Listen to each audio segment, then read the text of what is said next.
नमस्कार, good morning सभी को। मैं डॉक्टर रमेश सोनी, उत्कर्ष क्लासेस के इस लाइव प्लेटफॉर्म पर आप सभी लोगों का स्वागत है। हम लोग यहाँ पर चर्चा कर रहे हैं भूवायु तंत्र या वायु दाब पवनों के बारे में। यहाँ हमने देखा था पवन, कोरलेस बल और फेरल का नियम। फिर हमने पढ़ा था विश्व के दाब कटिबंधों के बारे में। 7 दाब कटिबंध है, उच्च और निम्न की निरंतर श्रृंखला के रूप में पाए जाते हैं।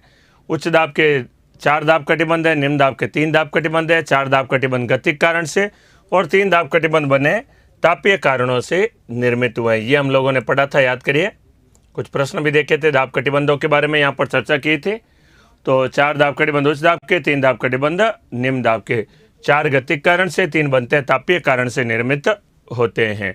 और कुछ कल इनसे रिलेटेड प्रश्नों पर भी हमने चर्चा की थी। नमस्कार, गुड मॉर्निंग सभी को मेरी ओर से। जल्दी से टॉपिक पे आते हैं लौटकर। और कल जो हमने पढ़ा था, देखिए दाब कटिबंधों के बारे में चर्चा की थी। डोलड्रम का था 0 से 5 डिग्री उत्तर व 0 से 5 डिग्री दक्षिणी अक्षांशों के मध्य में सर्वाधिक निम्न दाब का क्षेत्र पाया जाता है। इसी को कहा जाता है डोलड्रम के नाम से जाना जाता है। यह विषुवतीय निम्न दाब क्षेत्र का ही एक भाग है। शांत पवनों या शांत पेटी का क्षेत्र भी कहा जाता है, नाम कहलाता है डोलड्रम के नाम से। यहाँ तक हमने पढ़ा था, याद करिए। ये सारा हम चर्चा कर चुके हैं, इसी में अब आगे चर्चा करेंगे। तो देखिएगा डोलड्रम के बाद में अब यहाँ पर टॉपिक तो लिख डाला था हमने, सारे दाब कटिबंध याद करिए। दाब कटिबंध के बारे में हम लोगों ने चर्चा की थी। 7 दाब कटिबंध होते हैं, उच्च निम्न दाब की निरंतर श्रृंखला, विषुवतीय निम्न दाब क्षेत्र, तापीय कारण से निर्मित।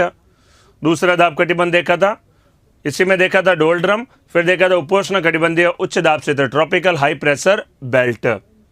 फिर हमने चर्चा की थी ध्रुवीय उच्च दाब क्षेत्र, उसके बाद अधो ध्रुवीय निम्न दाब क्षेत्र। चारों दाब कटिबंधों के बारे में चर्चा। फिर एक प्रश्न किया था डोलड्रम क्या है। डोलड्रम एक सर्वाधिक निम्न दाब का क्षेत्र कहलाता है। निम्न में से कौन सा युग्म असंगत है, ये 4 हमने चर्चा किए थे। तो गतिक कारण, तापीय कारण से निर्मित है, इनमें हमने चर्चा किया था। और कौन सा युग्म असंगत है, दाब कटिबंध और दाब क्षेत्र उच्च है या निम्न दाब का क्षेत्र है, ये हम सारा चर्चा किए थे। अब आगे हम चर्चा करते हैं। देखिए दाब कटिबंधों के बाद में अब हमारा टॉपिक आता है, इंपॉर्टेंट टॉपिक, वैश्विक सनातन या प्रचलित पवने, ग्लोबल विंड्स। इंग्लिश में कहेंगे ग्लोबल विंड्स।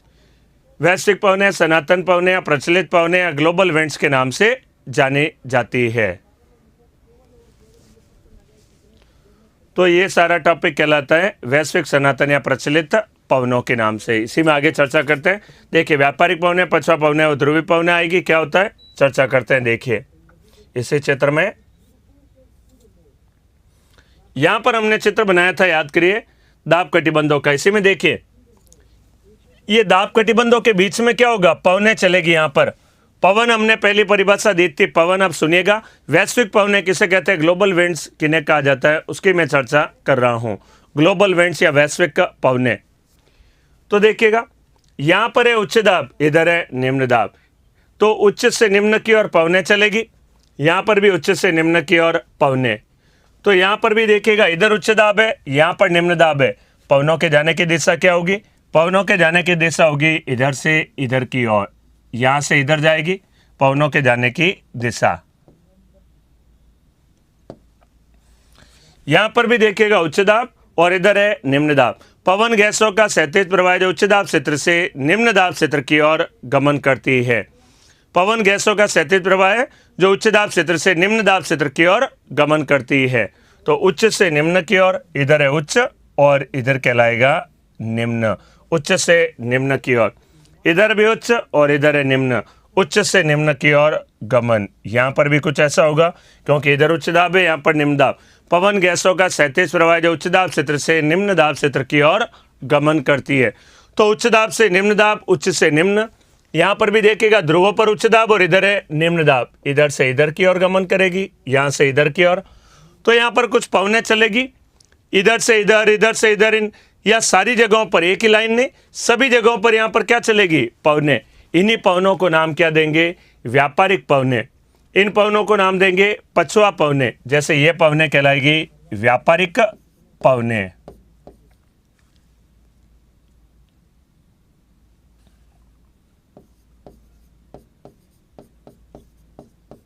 व्यापारिक पवने कहलाएगी। इन्हीं को नाम देंगे व्यापारिक पवनों के नाम से, व्यापारिक पवने। ये पवने कहलाएगी, देखिए पछवा पवने, इनका नाम कहलाएगा पछवा पवने। ये पवने भी कहलाएगी पछवा पवने, इंग्लिश में कहेंगे वेस्टर्लीज, पछवा पवने। ये पवने कहलाती है ध्रुवीय पवनों के नाम से। देखिए परिभाषा वगैरह सब कुछ दूंगा, मैं भी बहुत डिटेल से वर्णन इसमें करने वाला हूं, ठीक है। ध्रुवीय पवने, और ये भी कहलाती है ध्रुवीय पवने। यहां पर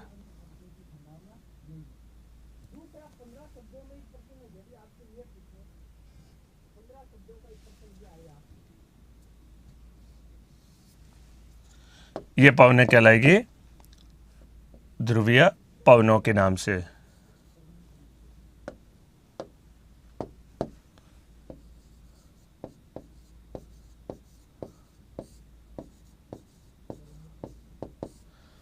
ध्रुवीय पवने, और ये भी कहलाएगी ध्रुवीय पवने।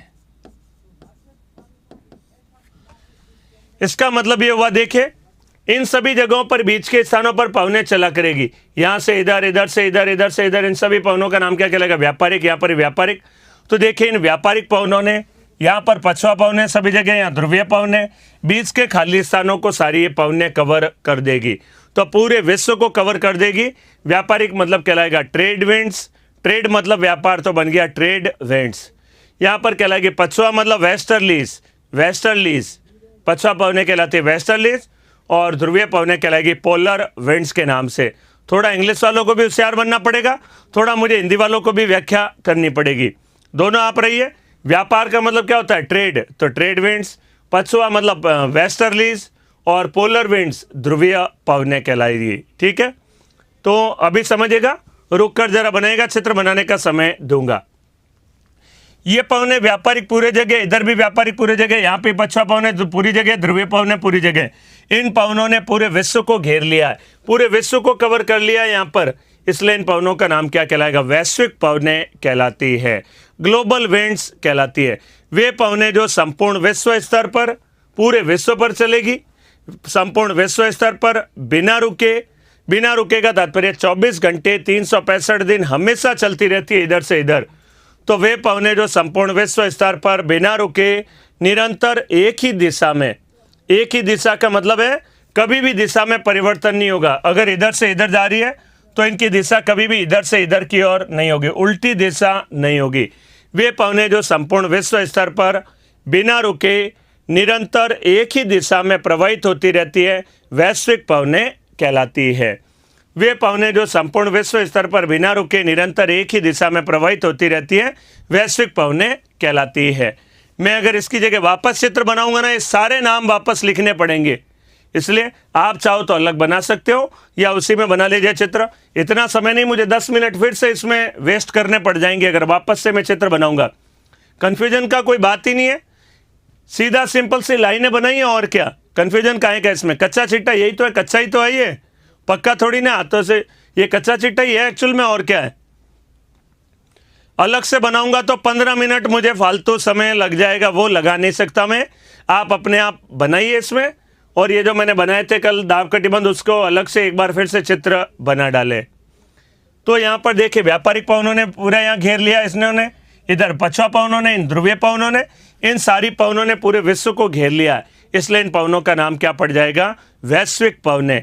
वे पवने जो संपूर्ण विश्व स्तर पर बिना रुके निरंतर एक ही दिशा में प्रवाहित होती रहती है, वैश्विक पवने कहलाती है। वैश्विक पवने देखिए 3 प्रकार की होती है, एक कहलाती है व्यापारिक पवने, दूसरी पछवा पवने, और तीसरी कहलाएगी ध्रुवीय पवने। इन्हें वैश्विक पवने, ग्राह्य पवने, प्रचलित पवने, सनातन पवने, या इंग्लिश में क्या ग्लोबल विंड्स कहा जाता है। तो 3 तरह की पवने होती है वैश्विक पवने। ग्लोबल विंड्स को 3 भागों में बांटा जा सकता है, पर ये समझ में नहीं आ रहा है तो चलिए बनाऊंगा मैं, और क्या बड़ा सा चित्र बना रहा हूं, लेकिन सारे नाम वापस लिखने पड़ेंगे, फिर से 15-20 मिनट का समय लगेगा मुझे। तो देखिए चर्चा करते।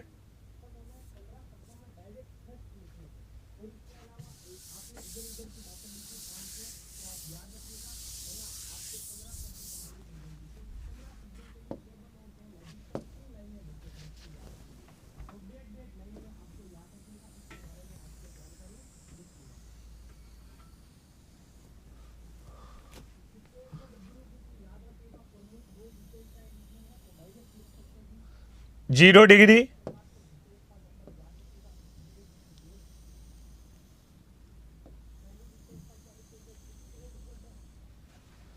10 डिग्री का क्षेत्र,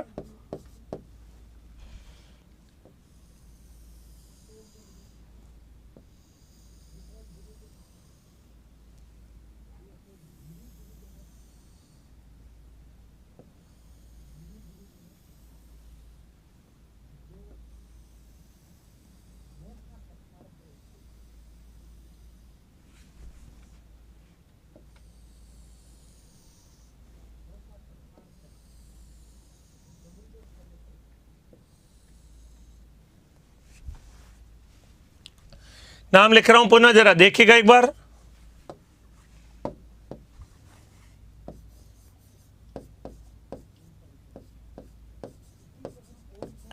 विषुवतीय निम्न दाब क्षेत्र।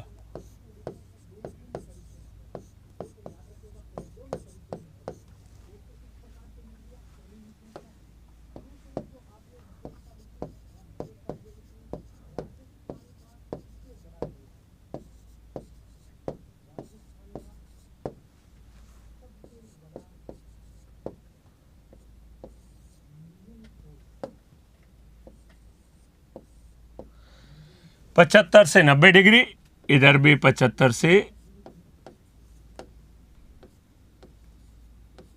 90 डिग्री, 23.5 से 35 डिग्री,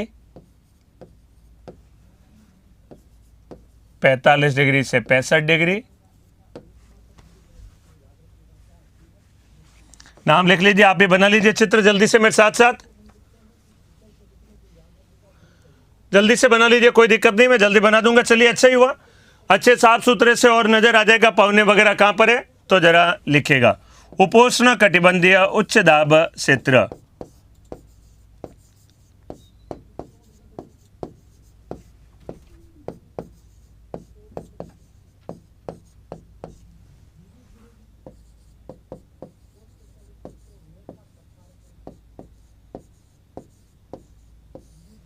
अधो ध्रुवीय निम्न दाब क्षेत्र।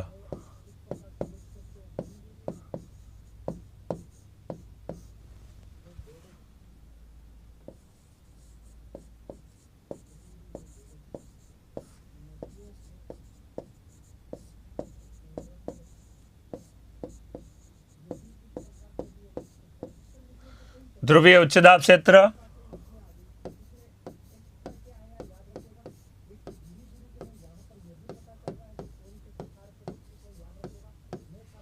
उपोष्ण कटिबंधीय उच्च दाब क्षेत्र।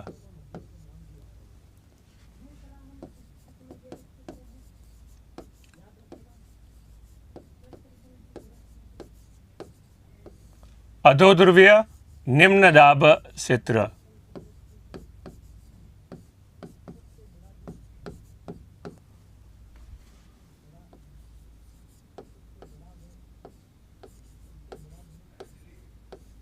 ध्रुवीय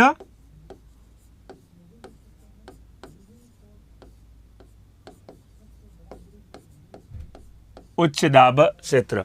देखिए यहां पर 7 दाब कटिबंधों के बारे में मैंने आपके सामने दर्शाया, और मैंने कहा था जो उच्च दाब होगा उसको लाइन के रूप में दर्शा दूंगा, तो लाइन के रूप में यहां पर दर्शा रहा हूं, रेड में यहां पर लाइनें कर रहा हूं।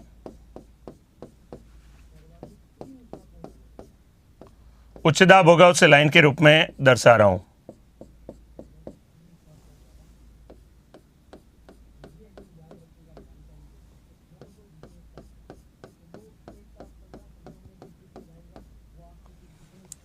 ये यहां पर सारा मैंने दाब कटिबंधों का एक चित्र बना दिया है। यहां पर दाब कटिबंध चलेगी, यहां पर भी पौने चलेगी, 45 से 65 के मध्य में भी पौने चलेगी, दाब कटिबंध है पौने भी चलेगी यहां पर। तो यहां पर देखिएगा, इन पवनों के नामकरण दे रहा हूं, इन्हीं पवनों की हम परिभाषाएं वगैरह देखेंगे, आज डिटेल से समझेंगे।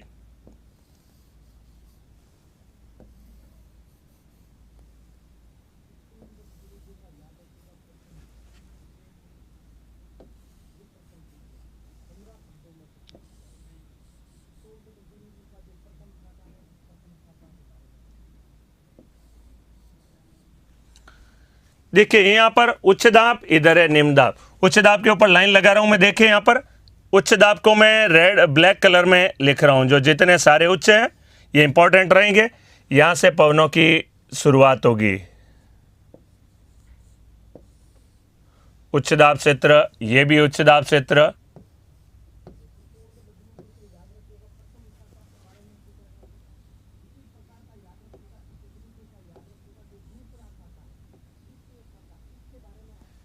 ये चार यहां पर उच्च दाब कटिबंध है। तो पवन गैसों का क्षैतिज प्रवाह जो उच्च दाब क्षेत्र से निम्न दाब क्षेत्र की ओर, तो यहां पर कहलाएगा उच्च से निम्न, तीर का निशान उच्च से निम्न, इधर उच्च से निम्न तो उच्च से निम्न। पवन गैसों का क्षैतिज प्रवाह जो उच्च दाब क्षेत्र से निम्न दाब क्षेत्र की ओर गमन करती है।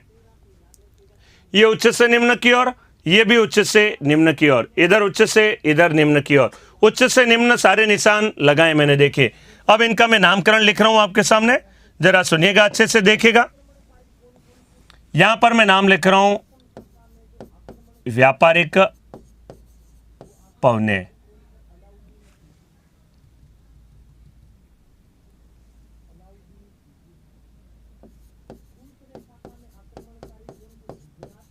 व्यापारिक पवने, ये भी कहलाती है व्यापारिक पवने।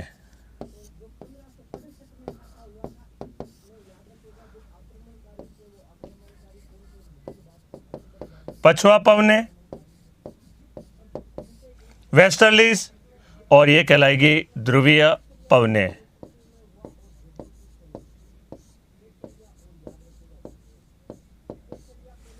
ये भी कहलाएगी ध्रुवीय पवने। ध्रुवों से आर्य नाम पड़ जाएगा ध्रुवीय पवने।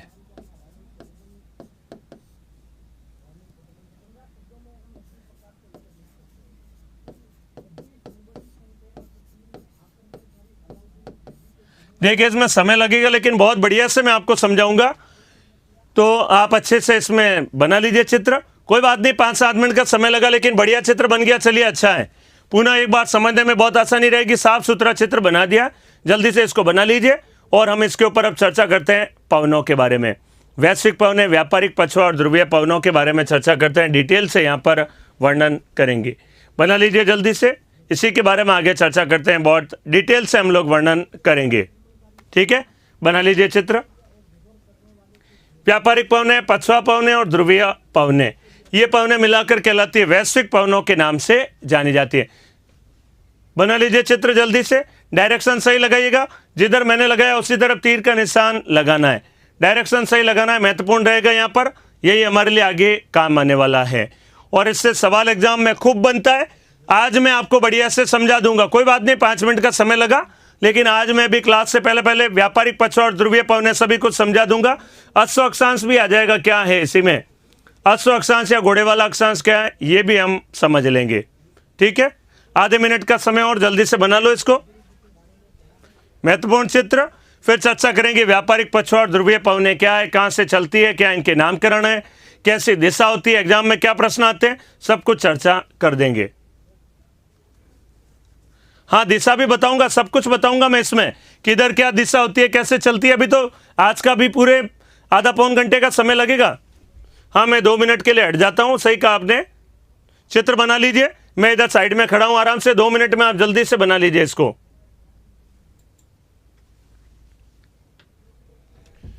जल्दी से चित्र बना, इंपॉर्टेंट है, चित्र बनाना महत्वपूर्ण है ये।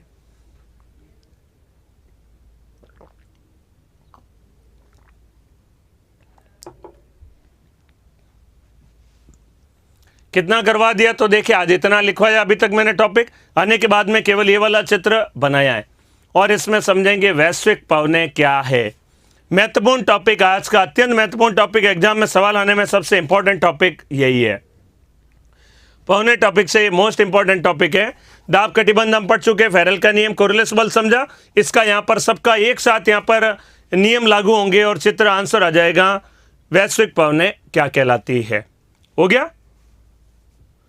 दोबारा क्यों बनाया, इच्छा हो गई बस, और क्या, मन कर गया मेरा, इसलिए मैंने कर दिया। जो मन करता है वो काम एक बार पुनः कर देता हूं। बनाने समझने में थोड़ी आसानी रहेगी, इसलिए पुनः बना दिया था, ठीक है। कभी कभी थोड़ी मजाक भी कर लिया करूंगा। अब तो बैच के साथ आपके घुल मिल सा गया हूं।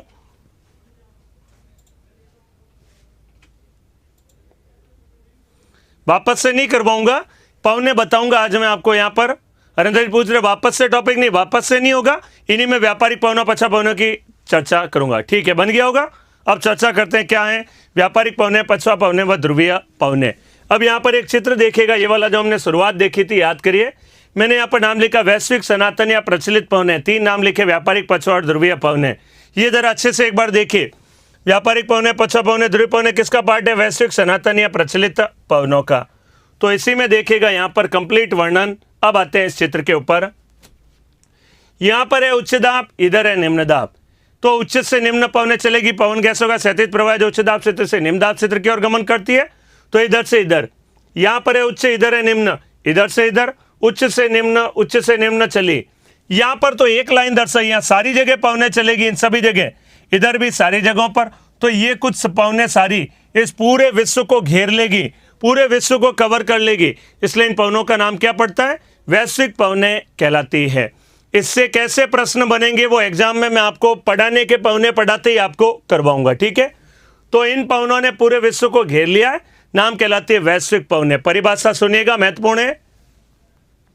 वे पवने जो संपूर्ण विश्व स्तर पर, पूरे विश्व भर में, वे पवने जो संपूर्ण विश्व स्तर पर, संपूर्ण विश्व स्तर पर, पहला बिंदु, बिना रुके, बिना रुके का मतलब 24 घंटे हड़ताल, दिन रात 24 घंटे, वे पवने जो संपूर्ण विश्व स्तर पर बिना रुके निरंतर एक ही दिशा में बहेगी, दिशा में परिवर्तन नहीं होगा। ये सबसे खास बात है।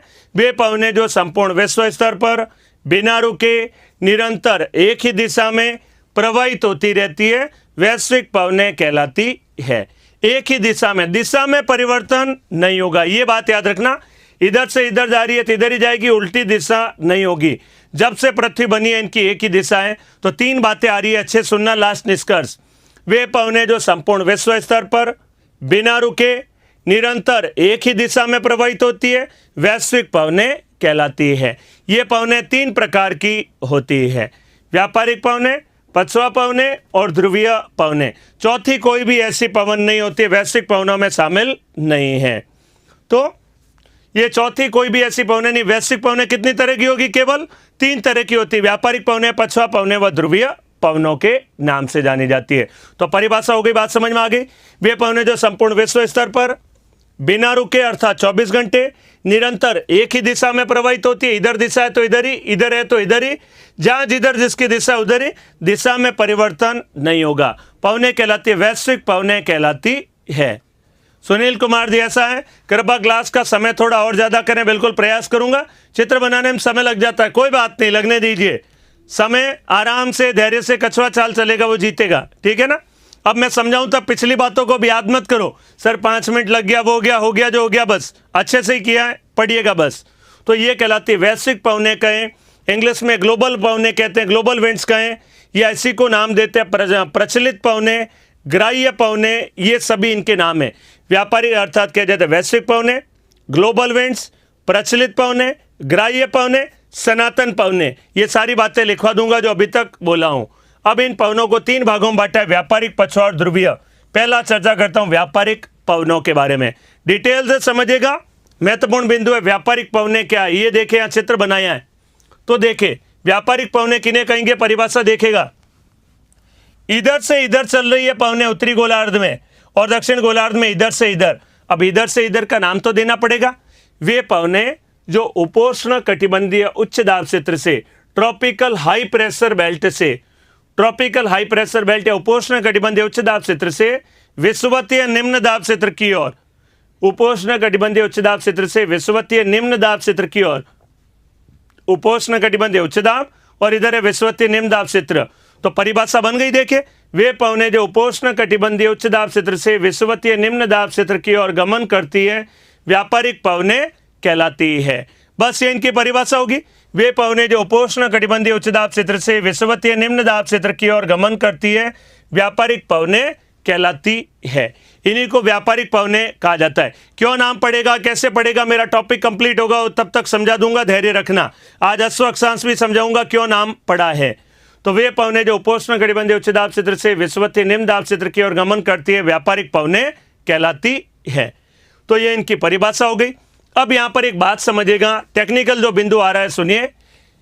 अगर पृथ्वी बिल्कुल बोर्ड जैसे फ्लैट होती तो पवने कैसी चलती? उच्च से निम्न की ओर।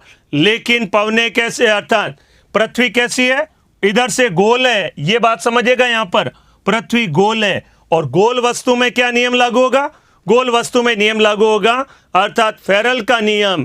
फेरल का नियम कहलाता है, अर्थात फेरल के नियम के अनुसार पवने उत्तरी गोलार्ध में दाईं ओर, पढ़ा था हमने, याद करिए। फेरल के नियम के अनुसार पवने उत्तरी गोलार्ध में दाईं ओर राइट साइड और दक्षिणी गोलार्ध में अर्थात बाईं ओर मुड़ जाती है। तो फेरल के नियम के अनुसार पवने उत्तरी गोलार्ध में दाईं ओर, दक्षिणी गोलार्ध में बाईं ओर मुड़ जाती है। इसी को फेरल का नियम कहा जाता है। बात समझ में आई? तो कहलाती है, हम लोग देखिए यही तो चर्चा कर रहे हैं। हम लोग यहां पर चर्चा कर रहे हैं वैश्विक पवनों के बारे में, फिर मौसमी पवनें पढ़ाऊंगा, फिर स्थानीय पढ़ाऊंगा। तो पहले मेरा टॉपिक आ रहा है वैश्विक पवनें, इसमें चर्चा कर रहा हूं, ठीक है। नहीं, देखिए पृथ्वी अगर फ्लैट होती तो पवनें कैसी चलती? सीधी। लेकिन पृथ्वी कैसी है? गोल है। ऐसे पृथ्वी यहां पर बोर्ड पर फ्लैट बनाया है, लेकिन पृथ्वी कैसी है? गोल। और गोल होगी तो क्या नियम लागू होगा? फेरल का नियम लागू होगा। इसका मतलब पवनों में कोई ना कोई मुड़ाव होगा। यहां पर फेरल के नियम के अनुसार पवनें उत्तरी गोलार्ध में दाईं ओर, दक्षिणी गोलार्ध में बाईं ओर मुड़ जाती। उत्तरी गोलार्ध में दायां, ये मेरा कौन सा हाथ है? दायां हाथ है, राइट हैंड। अच्छे समझ लीजिएगा, अब मैं इनकी दिशा बताऊंगा, मोड़ने वाला हूं तो जरा समझिएगा। ये मेरा हाथ है, दायां हाथ, राइट हैंड कहूं या जीवना हाथ कह दूं?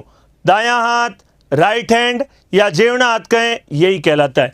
ये मेरा बायां हाथ है, लेफ्ट हैंड कहूं या डावा हाथ कहूं, एक ही बात है, ठीक है। अब यहां पर जरा समझिएगा, दाब कटिबंध और नहीं पढ़ाएंगे, दाब कटिबंध तो हो गए। दाब कटिबंधों पे चर्चा कर दी ना मैंने आपके सामने, देखे दाब कटिबंधों से प्रश्न भी कराए थे, दाब कटिबंधों को लिखवा भी दिया सारा। तो ये सारे दाब कटिबंध तो पढ़ चुके। तापीय कारण, गति कारण क्यों बनते हैं, कैसे, सारा समझा दिया। अब यहां पर समझिएगा व्यापारिक पवनों की दिशा के बारे में। तो यहां पर उच्च से निम्न व्यापारिक पवनों के मैंने बताया था, इससे पहले दिशा बता रहा हूं। यह कहलाती है दाईं ओर राइट हैंड या जीवनाथ, ये बाईं ओर लेफ्ट हैंड या डाबात। अब यहां पर पवने पृथ्वी गोल है तो दिशा में क्या होगा? परिवर्तन।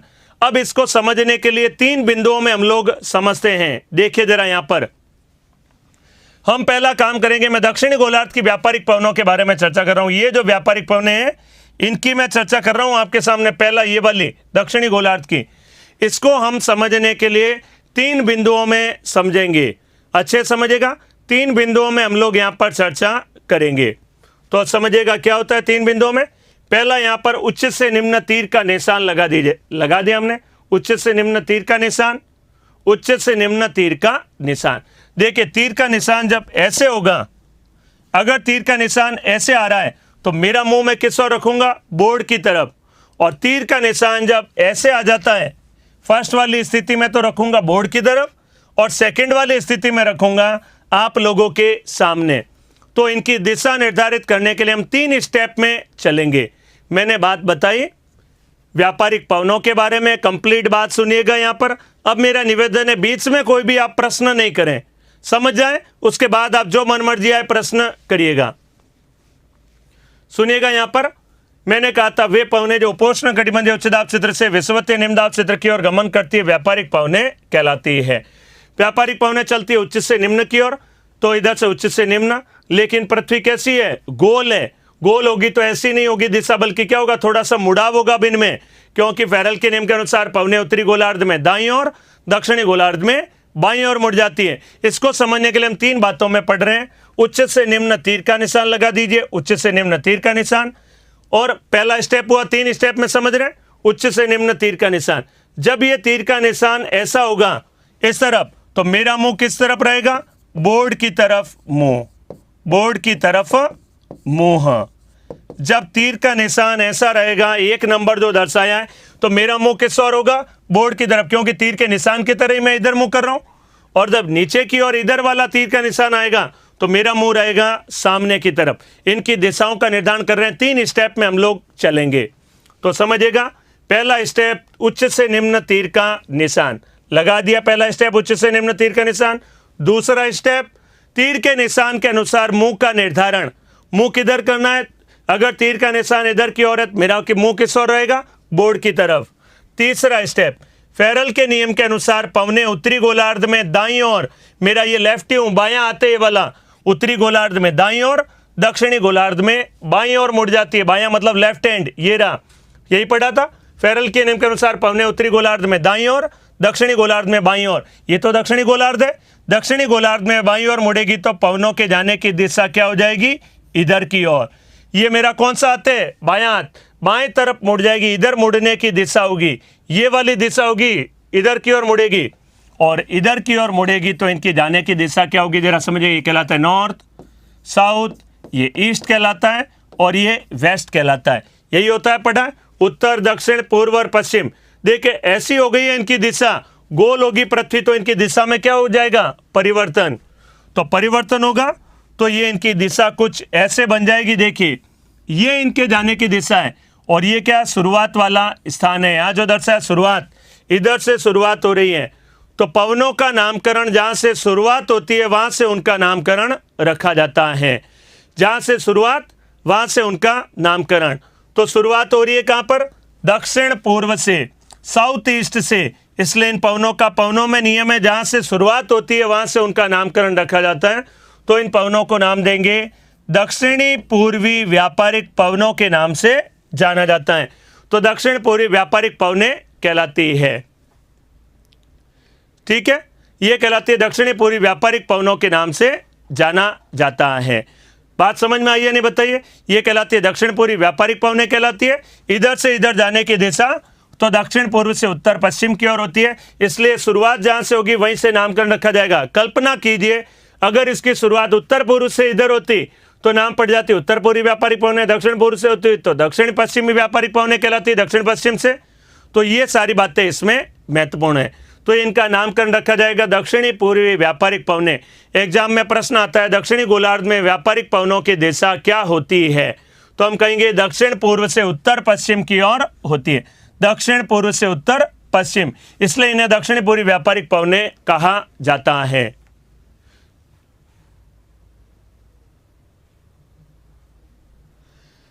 देखिए मेरा एक निवेदन है, आप मुझे कई जने पूछ रहे सर अभी मैं पवने पढ़ा रहा हूं, आप मुझे वलित पर्वत का क्वेश्चन पूछ रहे हैं। ऐसा अभी नहीं करें, समय आएगा मैं आपको बताऊंगा, फिर भी बता दे रहा हूं। चलिए बीच में वैसे मैं बताऊंगा नहीं है पर्वतों का, क्योंकि जब पवने पढ़ा रहा हूं तो पर्वत का सवाल मत पूछिए। एक पर्वत कई प्रक्रियाओं से बन सकता है, वलित पर्वत भी हो सकता है, वो अर्थात अवशिष्ट पर्वत भी हो सकता है, या ब्लॉक पर्वत भी हो सकता है, अनेक कारणों से बन सकता है। वही मैं एक व्यक्ति, किसी का पुत्र भी हो सकता हूं, किसी का पिता भी हो सकता हूं, किसी का भाई भी हो सकता हूं। तो अनेक कई सारे प्रोसेस हो सकते हैं, अनेक चीजों से मैं बना हो सकता हूं। तो वही बात है, अलग अलग भूमिका है मेरी। एक पर्वत पहले तो बना तो वलित हो गया, बाद में टूटा तो अवशिष्ट बन गया। तो 2-3 तरीके से बन सकता है एक पर्वत। यहां पर मेरा निवेदन है लगातार आप मुझे उससे बारे में नहीं पूछे, जो पवने टॉपिक है उसी से प्रश्न पूछा करें। जो टॉपिक चल रहा है उससे, पुराने टॉपिक से अब मैं बीच में जवाब नहीं दे पाऊंगा। ठीक है, तो ये बात समझ में आई होगी, पवने कहलाती है। तो सुनिएगा, 3 स्टेप में हमने समझा, पुनः बता रहा हूं, इंपॉर्टेंट है। उच्च से निम्न तीर का निशान लगा दिया, उच्च से निम्न तीर का निशान पहला स्टेप। तीर के निशान के अनुसार मुंह का निर्धारण, मुंह का निर्धारण हम करेंगे। इधर तीर का निशान है तो मेरा मुंह होगा बोर्ड की तरफ। दूसरा स्टेप, तीर के निशान के अनुसार मुंह का निर्धारण, तीर के निशान के अनुसार मुंह का निर्धारण किया। तीसरा, दक्षिणी गोलार्ध, देखिए ये मेरा बायां हाथ है, लेफ्टी हूं। फेरल के नियम के अनुसार पवने उत्तरी गोलार्ध में दाईं ओर, दक्षिणी गोलार्ध में बाईं ओर मुड़ जाती है। ये बायां हाथ होगा, मेरा लेफ्ट हैंड है, इधर मुड़ जाएगी और इधर मुड़ेगी तो इनके जाने की दिशा क्या होगी? ये वाली। और ये शुरुआत कहां से हो रही है? दक्षिण पूर्व से। जहां से पवने शुरुआत होती है वहां से उनका नामकरण रखा जाता है, और नामकरण रखा जाता है, इसी को नाम देते हैं दक्षिणी पूर्वी व्यापारिक पवनों के नाम से जाना जाता है। दक्षिण पूर्वी व्यापारिक पवने कहलाती है। तो दक्षिण पूर्वी व्यापारिक पवनों के नाम से जाना जाता है। तो ये जहां से शुरुआत वहां से नामकरण, ये बात याद रखिएगा। ठीक है, कोई बात नहीं, आप सुनिए रहेगा, बीच में दे दिया जवाब तो कोई दिक्कत नहीं, आप अपना यहां पर अच्छे से समझिएगा। अब देखते हैं ये वाली व्यापारिक पवनों के बारे में चर्चा करते हैं। उत्तरी गोलार्ध की व्यापारिक पवने, सुनिएगा। उच्च से निम्न तीर का निशान लगा दिया, उच्च से निम्न तीर का निशान। तीर के निशान के अनुसार मुंह का निर्धारण, बताइए मुझे मुंह किस बार करूं? मुंह का निर्धारण किधर करूं बताइए, बोर्ड की तरफ या सामने की तरफ, कैमरे इधर कैमरे की तरफ, बोर्ड की तरफ या कैमरे की तरफ। उत्तरी गोलार्ध में व्यापारिक पवनों का मुंह किधर करना होगा?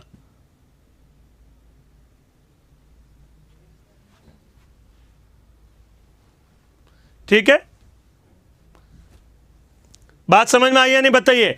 सिंपल सा बताया था, उच्च से निम्न तीर का निशान, तीर के निशान के अनुसार मुंह का निर्धारण, और मुंह के निर्धारण के अनुसार फैरल के नियम के अनुसार पवने उत्तरी गोलार्ध में दाईं और दक्षिणी गोलार्ध में बाईं ओर मुड़ जाती है। 3 स्टेप लगाने, आंसर आ जाएगा और कुछ नहीं है। तो ये कहलाता है इधर की ओर मुड़ जाएगी, इधर मुड़ेगी तो नाम पड़ गया दक्षिण पूर्वी व्यापारिक पवनों के नाम से। तो देखिए अब उत्तरी गोलार्ध में उच्च से निम्न तीर का निशान, उच्च से निम्न तीर का निशान, तीर के निशान के अनुसार मुंह का निर्धारण। तो अब मेरा मुंह होगा सामने की तरफ, तो सामने की तरफ होगा। देखिए जब तीर का निशान इधर होगा तो मेरा मुंह किधर होगा? सामने की तरफ। और इधर होगा तो बोर्ड की तरफ होगा या सामने की तरफ होगा? सामने की तरफ यहां पर मुंह रखा। अब सुनिएगा, यहां पर समझिएगा इसको। उच्च से निम्न तीर का निशान, मुंह का निर्धारण। अब आएगा फेरल का नियम। उत्तरी गोलार्ध देखिए, नॉर्थ हेमिस्फीयर, फेरल के नियम के अनुसार पवने उत्तरी गोलार्ध में दाईं ओर। ये मेरा हाथ कौन सा है? उत्तरी गोलार्ध में दाईं ओर मुड़ जाती है। याद करिए, पढ़ा था हमने। फेरल के नियम के अनुसार पवने उत्तरी गोलार्ध में दाईं ओर, इधर मुड़ जाएगी राइट साइड, उत्तरी गोलार्ध में दाईं ओर कहलाती है। फेरल के नियम के अनुसार पवने उत्तरी गोलार्ध में दाईं ओर, दक्षिणी गोलार्ध में बाईं ओर मुड़ जाती है। उत्तरी गोलार्ध में दाईं ओर मुड़ जाएगी। उच्च से निम्न तीर का निशान, तीर के निशान के अनुसार मुंह का निर्धारण, और मुंह के निर्धारण के बाद पवने उत्तरी गोलार्ध में दाईं ओर। ये मेरा दायां हाथ है, राइट हैंड, इधर इधर मुड़ेगी। ये मुड़ने की दिशा होगी तो क्या होगा? इधर से इधर की ओर जाएगी पवने, पवनों के जाने की दिशा होगी ये वाली। ये दिशा होगी इधर से इधर जाने की दिशा, और इधर से इधर होगी तो देखिए इनके जाने की दिशा ये वाली है। तो यहां पर बताइए क्या नाम रखूं इनका? जिधर से शुरुआत वहां से नामकरण। शुरुआत है इनकी उत्तर पूर्व से, उत्तर पूर्व से दक्षिण पश्चिम की ओर, उत्तर पूर्व से दक्षिण पश्चिम की ओर इनकी दिशा होती है। इसलिए पवने कहलाएगी उत्तर पूर्वी व्यापारिक पवनों के नाम से जानी जाती है। ये पवने कहलाती है उत्तर पूर्वी व्यापारिक पवनों के नाम से। बात समझ में आई या नहीं बताइए? बात समझ में आ रही है? उत्तर पूर्व से दक्षिण पश्चिम, क्योंकि इधर है दिशा, यहां से इधर, शुरुआत यहां से, तो नाम पड़ जाएगा उत्तर पूर्वी व्यापारिक पवनों के नाम से जानी जाती है। ये पवने कहलाएगी उत्तर पूर्वी व्यापारिक पवने कहलाती है। कोई दिक्कत बताइए? बात समझ में आई या नहीं? North east to south west हो जाएगी। नॉर्थ ईस्ट से साउथ वेस्ट की तरफ इनकी दिशा होगी, इधर से इधर मुड़ जाएगी। एक बात बता रहा हूं, ये पवने जब हम पढ़ लेंगे व्यापारिक, इसी के मध्य में बनेगा ITCZ क्षेत्र, और ITCZ क्षेत्र इंडियन मॉनसून में पढ़ना पड़ेगा। और ITCZ जब पवने मिलेगी तब बनेगा। अभी नहीं समझ में आ रहा होगा, लेकिन इसको पढ़े बिना समझ नहीं सकते। इसलिए मैं कह रहा था विश्व भूगोल पहले, तब इंडियन ज्योग्राफी। ये समझा है तभी इंडियन ज्योग्राफी अच्छे से समझ में आएगी, अन्यथा समझ में नहीं आएगी। चलिए कोई बात नहीं, बीच में पूछ लिया तो मैंने जवाब दे दिया। एक पर्वत कई प्रकार के प्रोसेस से बन सकता है। पहले वलित पर्वत हो, बाद में अर्थात अपर्दन हुआ, टूटा तो अवशिष्ट पर्वत भी बन सकता है। हो सकता है अंदर से हलचले हो, फिर से वलित पर्वत का रूप ले ले, तो एक पर्वत कई सारे प्रोसेस से निर्माण हो सकता है। ठीक है, चलिए कोई बात नहीं, अच्छी बात है। देखिए पुनः एक बार रिपीट कर रहा हूं, महत्वपूर्ण है। उच्च से निम्न तीर का निशान लगाइए, लगा दिया उच्च से निम्न तीर का निशान। तीर के निशान के अनुसार मुंह का निर्धारण।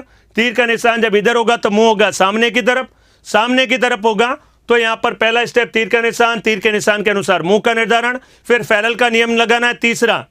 तीसरा स्टेप होगा फेरल का नियम। तो उत्तरी गोलार्ध है, फेरल के नियम के अनुसार पवने उत्तरी गोलार्ध में दाईं ओर। यह हाथ मेरा दायां हाथ है, राइट हैंड है, या जीवना हाथ कहें तो फेरल के नियम के अनुसार पवने उत्तरी गोलार्ध में दाईं ओर। ये दायां हाथ है, इस तरफ मुड़ जाएगी, और इधर मुड़ेगी तो देखिए ये मुड़ने की दिशा इधर की तरफ, और ये मुड़ेगी उत्तर पूर्व से दक्षिण पश्चिम की ओर। तो यहां पर दिशा होगी उत्तर पूर्व से दक्षिण पश्चिम की ओर जा रही है। शुरुआत जहां से होगी, शुरुआत है उत्तर पूर्व से दक्षिण पश्चिम की ओर, इसलिए नाम पड़ गया उत्तर पूर्वी व्यापारिक पवने कहलाती है।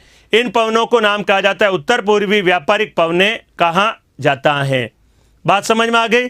कोई दिक्कत? एक बार पुनः बता रहा हूं, दोनों पवने जिन लोगों को कई जने कह रहे हैं सर थोड़ा ना भी आया, क्योंकि कुछ समझने में कई बार थोड़ा भी ध्यान हटता है तो दिक्कत आती है। एक बार मैं जरा दोनों को बताऊंगा, फिर सेम सिस्टम चलेगा सब में, इसलिए एक बार बताना मुझे जरूरी है, तो समझिएगा। अच्छे, जिनको समझ में आया वो भी अच्छे से सुनिएगा एक बार पुनः। दक्षिणी गोलार्ध की व्यापारिक पवने बता रहा हूं, पुनः दोनों बताऊंगा, पुनः एक एक करके अच्छे समझिएगा।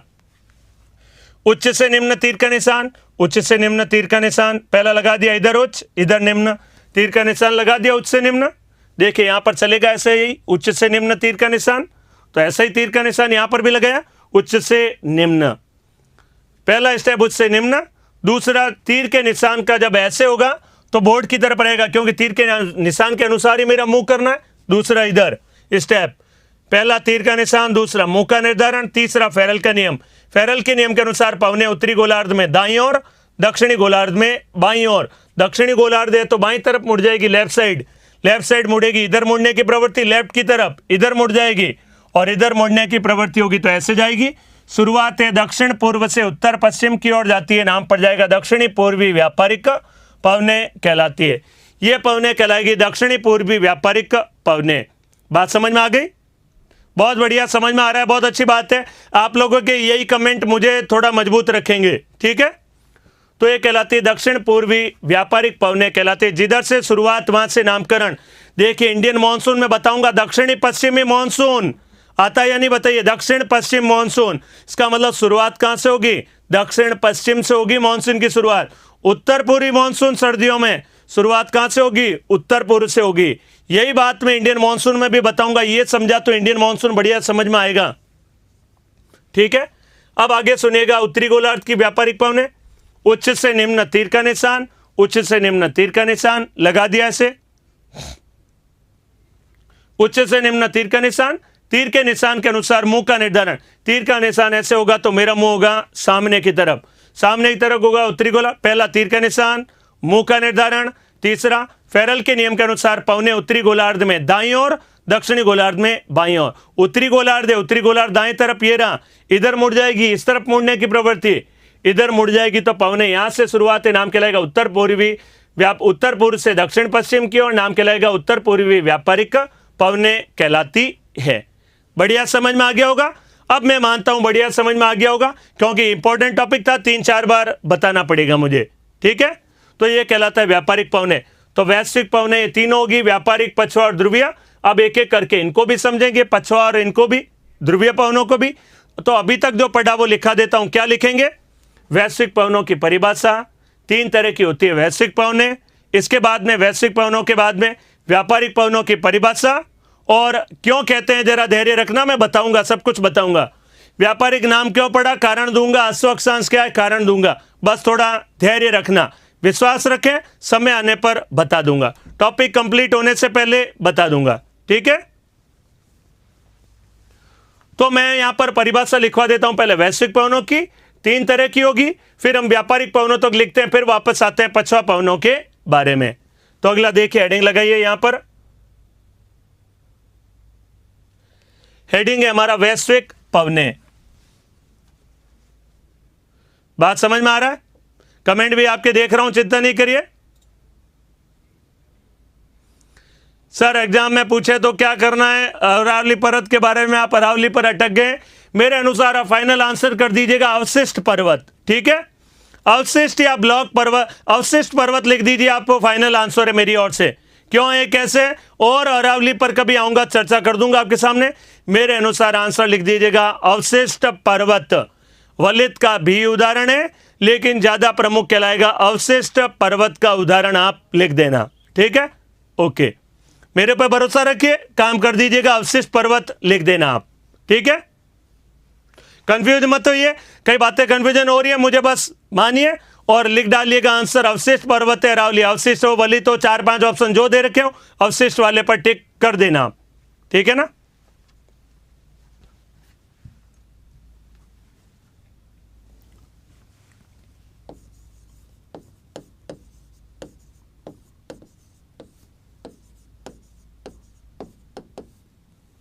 वैश्विक पवने,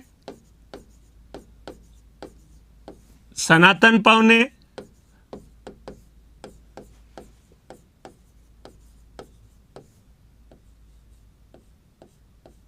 ग्राह्य पौने या प्रचलित पौने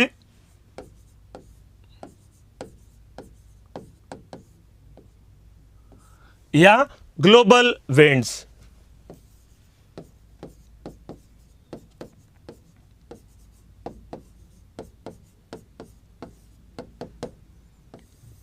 ये सारे इनके नाम है, याद रखिएगा। हिंदी में तो इतने नाम है, सनातन पौने, वैश्विक पौने, ग्राह्य पौने, प्रचलित पौने, और इंग्लिश में एक ही नाम है, नाम कहलाता है अर्थात ग्लोबल विंड्स। आप देखिए कोई भी कमेंट नहीं करें सर, फालतू कमेंट पर ध्यान मत दो, ये मत करो, वो सब मेरी लुकआउट है। आप मुझे बस मानते हैं तो आप अपने आराम से पढ़ते रहिए, देखते रहिए, कुछ आपको भी नॉलेज मिल जाएगा इस बहाने। तो कईयों का क्वेरीज होती है वो शांत करना मुझे भी कभी कभी जरूरी होता है, तो आप मुझे मानिए और आराम से बस पढ़ते रहिए, ठीक है। कोई बात नहीं, किसी और ने जो भी बताया उससे कोई फर्क नहीं पड़ता है। मैंने क्या क्या वलित भी है और अवशिष्ट भी है। अनेक पर्वत अनेक तरह का पर्वत हो सकता है, अनेक प्रक्रियाओं से बना हो सकता है। पहले वलित था, बाद में अवशिष्ट हो गया, मिश्रित पर्वत भी बन गया बाद में, कई तरीके से बन सकता है। तो वैसे मैं पहले अर्थात पुत्र था, बाद में पिता भी बन गया, फिर अर्थात मैं पति भी बन गया। तो पहले पति बन गया, फिर अर्थात पिता बन गया, पहले मैं पुत्र था। अलग अलग भूमिकाएं मेरी हो सकती है, तो जिंदगी में अलग अलग भूमिकाएं हो सकती है। तो यहाँ पर वैसे याद रखिएगा, अरावली पर्वत भी अवशिष्ट पर्वत का भी उदाहरण है, वलित पर्वत का भी उदाहरण है। जिनको ज्ञान मिल रहा है अच्छी बात है, और भी साथ में सुनते रहेगा, आप भी, आपके भी कभी काम आ जाएगा, इंपॉर्टेंट था तो, ठीक है ना, कोई बात नहीं।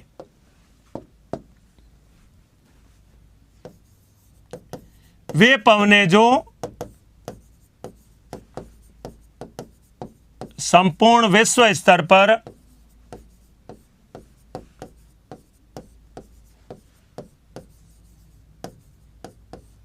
बिना रुके, वे पवने जो संपूर्ण विश्व स्तर पर बिना रुके निरंतर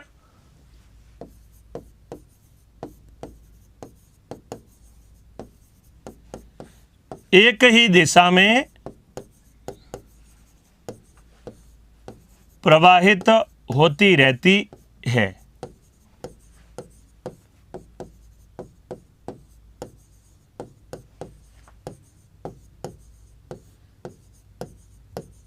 वैश्विक पवने या ग्लोबल विंड्स कहलाती है। वैश्विक पवने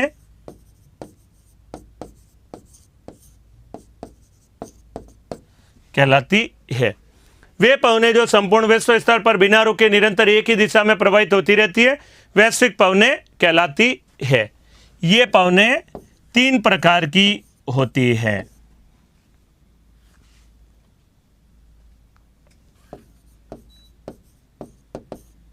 ये पवने 3 प्रकार की होती है। 3 तरह की होगी ये पवने, व्यापारिक पवने, पछवा पवने व ध्रुवीय पवने।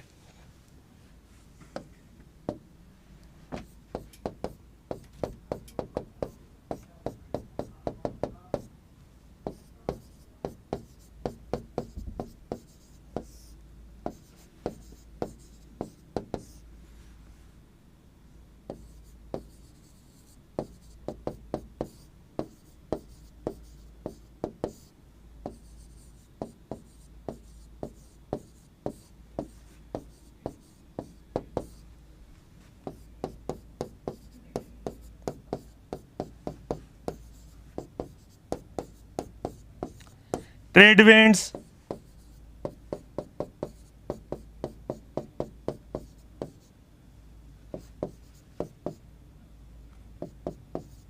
वेस्टर्लीज,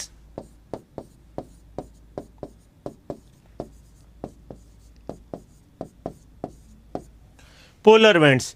ट्रेड विंड्स, वेस्टर्लीज और पोलर विंड्स। कई जन लिख रहे हैं सर बहुत मजा आ गया, अच्छी बात है, मजा आ गया, देखिए अच्छा बात है, कोई बात नहीं। कभी कभी कुछ पूछ लेते हैं प्रश्न, तो मेरा भी नैतिक कर्तव्य बन जाता है मैं आंसर दे दिया करूं। ज़्यादा कभी कोई पूछता है, परेशान होता है, तो मैं दे देता हूं। तो आप भी इतना उसमें चिंता मत करिए, बस हमेशा एंजॉय करिए, मस्त रहिए, हमेशा जिंदगी में हमेशा मस्त रहें।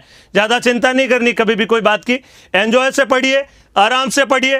पास हो जाए तो बढ़िया एग्जाम, ना पास हो तो और भी अच्छा है, कोई दिक्कत नहीं है। हमेशा एंजॉयफुल पढ़िए, एंजॉय से पढ़ेंगे तो पास जरूर होंगे, 100% होंगे जिंदगी में, ये मैं आपको पक्का मेरा अनुभव बता रहा हूँ। इसलिए अच्छे से पढ़िए, बढ़िया से, ज़्यादा चिंता करने की जरूरत नहीं है। आपको समझ में आ रहा है ना बढ़िया से? उम्मीद करता हूं बहुत बढ़िया समझ में आ रहा है। तो बस पढ़ते रहिए, ज़्यादा चिंता नहीं करनी। यहां तक नोट कर डालिए। व्यापारिक पवने, पछवा पवने व ध्रुवीय पवने, वे पवने जो संपूर्ण विश्व स्तर पर बिना रुके निरंतर एक ही दिशा में प्रवाहित होती रहती है, वैश्विक पवने कहलाती है। ये पवने 3 प्रकार की होती है, व्यापारिक पवने, पछवा पवने व ध्रुवीय पवने। अब मैं पहला पवने चर्चा करूंगा, जो पवने बताई थी व्यापारिक, इनको लिख डालूंगा। और अगली इंपॉर्टेंट पवने आएगी पछवा पवने, गरजता, चालीसा, प्रचंड बच्चा, चीखता, साठा, नाम सुना या नहीं, वो सारे इसमें आएंगे। ठीक है, धन्यवाद भावना जी, आपने जो कमेंट किया उसके लिए बहुत बहुत धन्यवाद। व्यापारिक, पछवा व ध्रुवीय पवने, ठीक है, यहां तक नोट कर लिया होगा आप लोगों ने।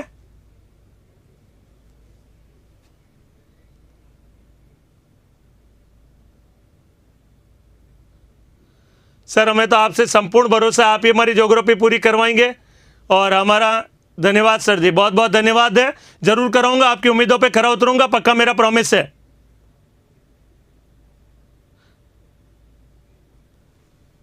सर कभी टेस्ट में नंबर कम आते हैं, थोड़ा उदास हो जाते हैं। आज बढ़िया बढ़िया कमेंट आ रहे हैं। देखिए उदास कभी होना ही नहीं है। मैं जब भी एग्जाम में फेल हुआ करता था, आईएएस का एग्जाम देता था, प्री पास नहीं होता था, बहुत मेहनत करता था, 10-10, 12-12 घंटे खूब पढ़ा हूं मैं जिंदगी में। एकदम कमजोर था, गरीब की तरह पढ़ाई में, पास नहीं होता था 12 घंटे पढ़ने के बाद में भी। तो कई बार क्या किया था, एग्जाम जब भी पास नहीं होता, एक ही काम करता, शिमला घूमने चले जाया करता था। बस जिंदगी में ऐसे ही आपको भी एंजॉय रखना है, बढ़िया से मन लगाकर पढ़ना है और अच्छे से करना है। कभी नंबर कम आए तो बस अपनी गलतियों को सुधार के वापस लौट आना है, ज़्यादा चिंता करने की जरूरत नहीं है। और उत्कर्ष क्लासेस की फैकल्टी पर भरोसा रखना है। उत्कर्ष क्लासेस के जो कोर्सेज दे रखे हैं, टीचर हैं, उन पर भरोसा रखिए। आप सारे अच्छे टीचर पढ़ा रहे, तो आप बढ़िया से समझिएगा, एंजॉय करेंगे बस। और अच्छे नंबर आए तो बहुत बढ़िया, अच्छे नहीं आए तो और भी बढ़िया, कोई दिक्कत नहीं है। एंजॉय हमेशा, और मेहनत करते जाइए, यही सबसे बढ़िया है। ठीक है, तो ये 3 लिख लिया। आगे हम लिखते हैं व्यापारिक पवनों के बारे में। व्यापारिक पवने,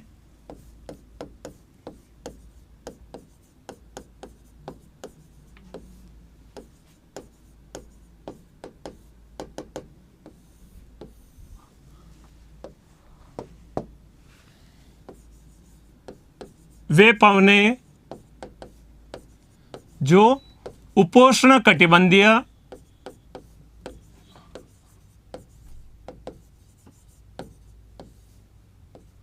वे पवने जो उपोष्ण कटिबंधीय उच्च दाब क्षेत्र से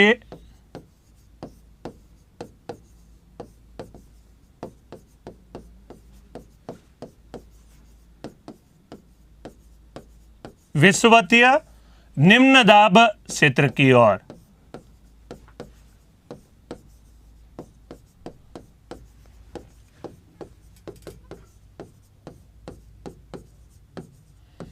वे पवने जो उपोष्ण कटिबंधीय उच्च दाब क्षेत्र से विषुवतीय निम्न दाब क्षेत्र की ओर गमन करती है।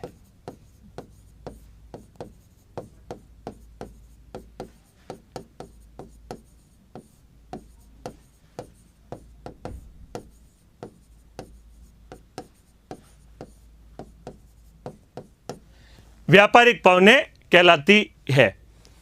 वे पवने जो उपोष्ण कटिबंधीय उच्च दाब क्षेत्र से विषुवतीय निम्न दाब क्षेत्र की ओर गमन करती है, व्यापारिक पवने कहलाती है।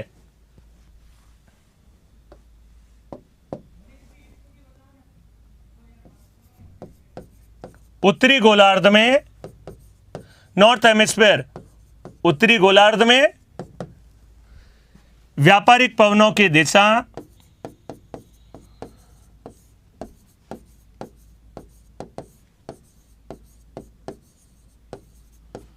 उत्तरी गोलार्ध में व्यापारिक पवनों की दिशा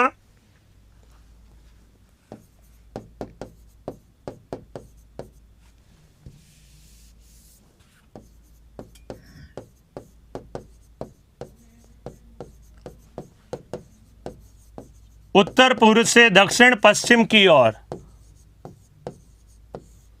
उत्तर पूर्व से दक्षिण पश्चिम की ओर होती है।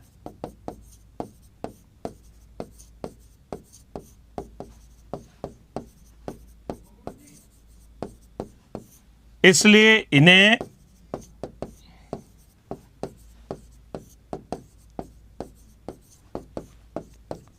उत्तर पूर्वी व्यापारिक पवने कहा जाता है। व्यापारिक पवने कहा जाता है, इसलिए इन्हें कहा जाता है उत्तर पूर्वी व्यापारिक पवने कहा जाता है।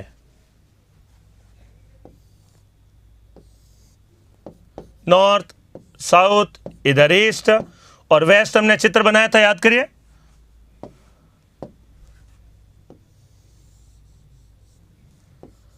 उत्तर पूर्व शुरुआती नाम पड़ गया उत्तर पूर्वी व्यापारिक पवनों के नाम से जाना जाता है। सर आपने, मेरा क्वेरी है कि आपने 4 दाब कटिबंध तो लिखवा दिए, 3 नहीं लिखवाए। देखिए ऐसा है, हमने ध्रुवीय उच्च दाब क्षेत्र लिखा तो उत्तर में भी वही है और दक्षिण में भी वही है, तो कितने हो गए? लिखा एक, लेकिन 2 दाब कटिबंध हुए या नहीं बताइए? उत्तरी ध्रुवीय उच्च दाब क्षेत्र, दक्षिणी ध्रुवीय उच्च दाब क्षेत्र, तो उच्च दाब कटिबंध, उच्च दाब ध्रुवीय उच्च दाब क्षेत्र, तो 2 दाब कटिबंध आ गए या नहीं, उसको बताइए। उपोष्ण कटिबंधीय उच्च दाब क्षेत्र उत्तरी गोलार्ध में भी है, दक्षिण में 4 दाब कटिबंध आ गए। अधो ध्रुवीय निम्न दाब क्षेत्र उत्तरी गोलार्ध में भी और दक्षिण गोलार्ध में भी 3 लिखे तो 6 दाब कटिबंध आ गए। और चौथा हो जाएगा विषुवतीय निम्न दाब क्षेत्र, तो 7 दाब कटिबंध कवर हो गए। बात समझ में आई है नहीं बताइए? 4 दाब कटिबंध लिखा है लेकिन 7 तो कवर हो गए उसमें, क्योंकि उत्तरी और दक्षिणी उच्च दाब क्षेत्र, उत्तरी अधो ध्रुवीय, दक्षिणी अधो ध्रुवीय, उत्तरी उपोष्ण, दक्षिणी उपोष्ण, इसलिए 7 दाब कटिबंध हो गए हैं।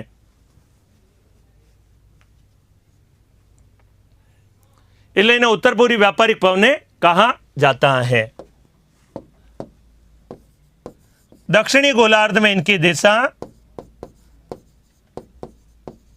दक्षिणी गोलार्ध में व्यापारिक पवनों की दिशा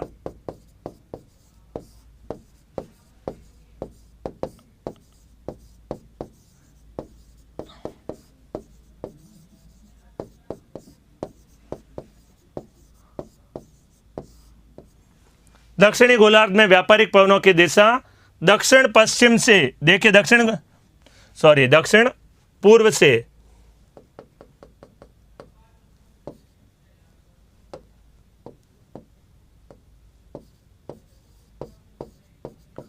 दक्षिण पूर्व से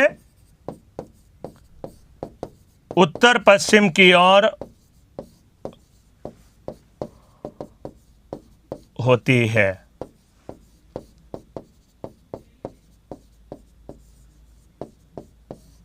इसलिए इन्हें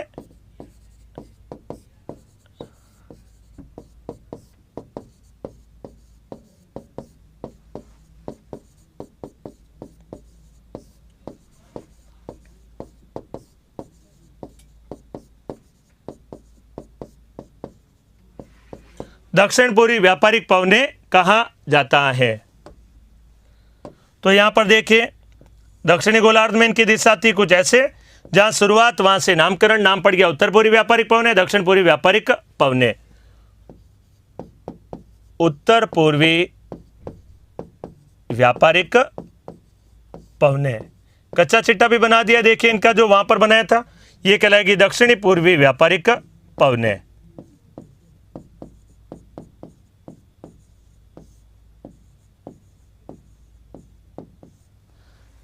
उत्तर पूर्वी व्यापारिक पवने, दक्षिण पूर्वी व्यापारिक पवने। सर आपसे एक निवेदन है, हमारी संपूर्ण ज्योग्राफी आप ही कराना प्लीज। तो मैं संपूर्ण कराऊंगा, बिल्कुल धीरे धीरे चलूंगा आराम से। मेरी चाल एक थोड़ी कछुआ चाल है, मैं चलता अपनी स्टाइल से हूं, लेकिन काम अच्छा कराऊंगा, ये प्रॉमिस है। ठीक है, लिख लिया, यहां तक चित्र बना लीजिए, नोट कर लीजिए व्यापारिक पवने। लेकिन एक बड़ा दुख की बात है, फिर से समय हो गया 1 घंटे, पता ही नहीं चला। 1 घंटे अगर पढ़ रहे हैं पता नहीं चल रहा है तो सही दिशा में जा रहे हैं। काम थोड़ा ही किया है लेकिन किया अच्छा है। तो ऐसे कल मैं पवने पूरी कर दूंगा, पछुआ पवने और ध्रुवीय पवने, क्योंकि एक बार समझा थोड़ा समय लगा, बाकी दोनों पवने कल एक साथ पूरा हो जाएगा। कल यहाँ पर पवने टॉपिक है, वैश्विक पवने कंप्लीट हो जाएगा। एग्जाम से बहुत सवाल आते हैं इससे रिलेटेड, हर बार एग्जाम में पूछा जाता है।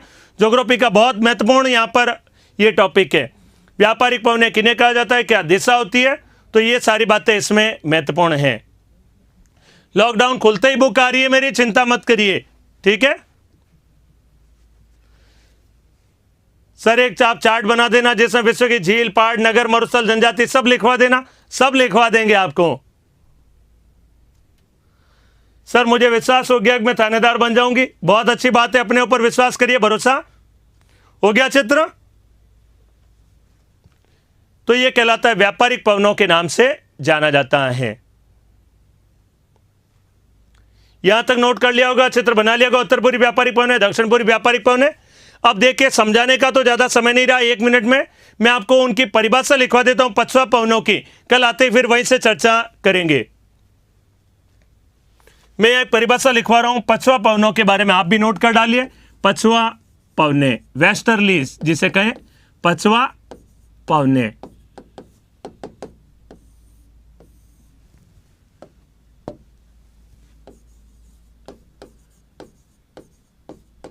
वे पवने जो उपोष्ण कटिबंधीय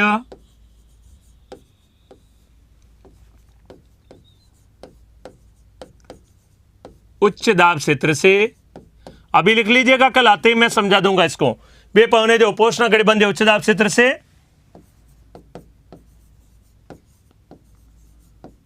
अधोध्रुवीय सब पोलर लो प्रेशर बेल्ट, अधोध्रुवीय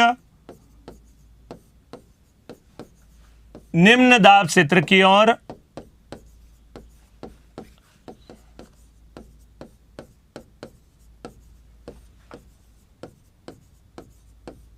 गमन करती है,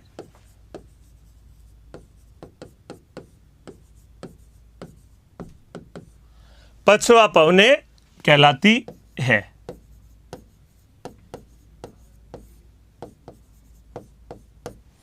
देखिए, इसी में मैं कल आपको जहां कहीं भी आपका सोर्स हो किताब का पढ़ने का एनसीईआरटी से, कल आप पढ़ के आना इन टॉपिकों के बारे में। आपको जितना समझ में आया चाहे नहीं आए, पढ़ के आना। कल मैं इसको जरूर अच्छे से समझाऊंगा। जहां भी आपके पास सोर्स हो, किताबें हो, एनसीईआरटी हो, आप उनसे एक बार पढ़ना जरूर। आपको जितना भी समझ में आए पढ़ के आना चाहिए हमेशा मेरा टॉपिक, और समझ में आए तो बढ़िया, नहीं तो फिर मैं तो यहां पर आपको समझाऊंगा ही। ठीक है, धन्यवाद सभी को। कल मिलेंगे हम लोग, आगे टॉपिक पे चर्चा करेंगे इसी में आगे। धन्यवाद।